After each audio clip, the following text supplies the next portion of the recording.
ഇന്ന് രാവിലെ ഉണ്ടാക്കുന്നത് ഓനിയൻ ദോശയാണ്. അതിനാവശ്യമായ ഒരു ദോശയ്ക്കുള്ള സവാള, ക്യാരറ്റ്. ഇനി ഇത്തിരി നെയ്യ് തടവി കൊടുക്കാം.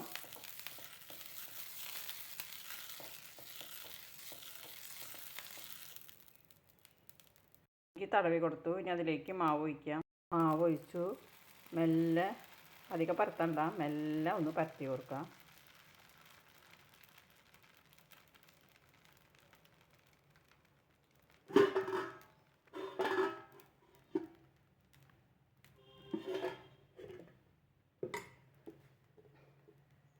ഇനി അതിലേക്ക് അരിഞ്ഞു വച്ചിരിക്കുന്ന സവാള ചേർത്ത് കൊടുക്കുക.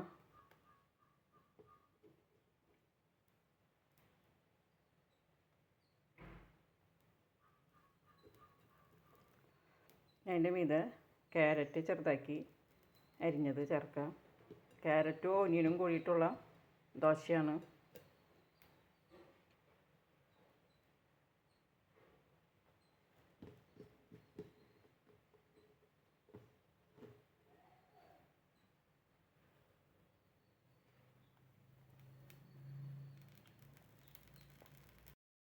ഓനിയനും ക്യാരറ്റും ഒന്ന് പ്രസ് ചെയ്ത് കൊടുത്തു മെല്ലെ.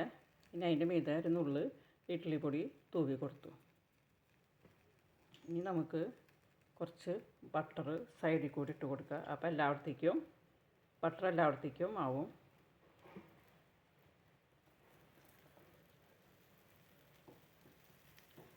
നല്ല രസമാണ് ഇതുപോലെ ഉണ്ടാക്കി കഴിച്ചിട്ടുണ്ടെന്ന് വെച്ച് കഴിഞ്ഞാൽ. ക്യാരറ്റും ഓനിയനും പിന്നെ ബട്ടറിൻ്റെ നെയ്യിൻ്റെ ഒക്കെ ടേസ്റ്റ് വരുമ്പോൾ നല്ല ടേസ്റ്റാണ്. നമുക്ക് ദോശ മറിച്ചിട്ട് കൊടുക്കാം.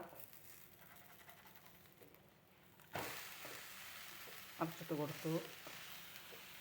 ഒന്ന് നമ്മളിങ്ങനെ ചിറ്റിച്ചാൽ, നമ്മൾ ഇട്ട ബട്ടർ ഒന്ന് ചിറ്റിച്ചെടുത്താലേ നമ്മളിട്ട ബട്ടറൊക്കെ ഉണ്ടല്ലോ, അത് ഇതിൻ്റെ അടിയിൽ പിടിക്കും. ഇനി അത് ചെറുതിൽ വെന്ത് വരട്ടെ. ഓനിയനും ക്യാരറ്റും കൂടിയുള്ള ബട്ടർ ദോശ റെഡി ആയിട്ടുണ്ട്. ഇനി നമുക്കത് പാത്രത്തിലേക്ക് മാറ്റാം.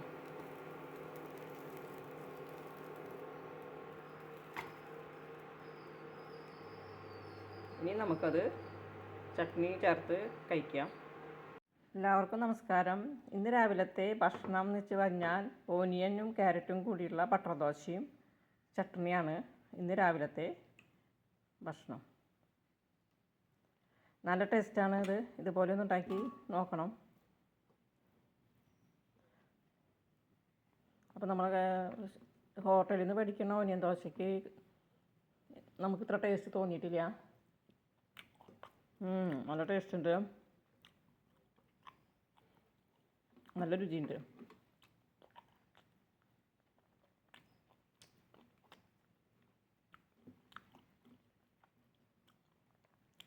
എല്ലാവരും ട്രൈ ചെയ്ത് നോക്കണം. ഈ വീഡിയോ ഇഷ്ടപ്പെട്ടാൽ, നല്ല ടേസ്റ്റ് ഉണ്ട്, ഈ വീഡിയോ ഇഷ്ടപ്പെട്ടാൽ ലൈക്ക് ചെയ്യണം, ഷെയർ ചെയ്യണം, ഒന്ന് സബ്സ്ക്രൈബ് ചെയ്യണേ.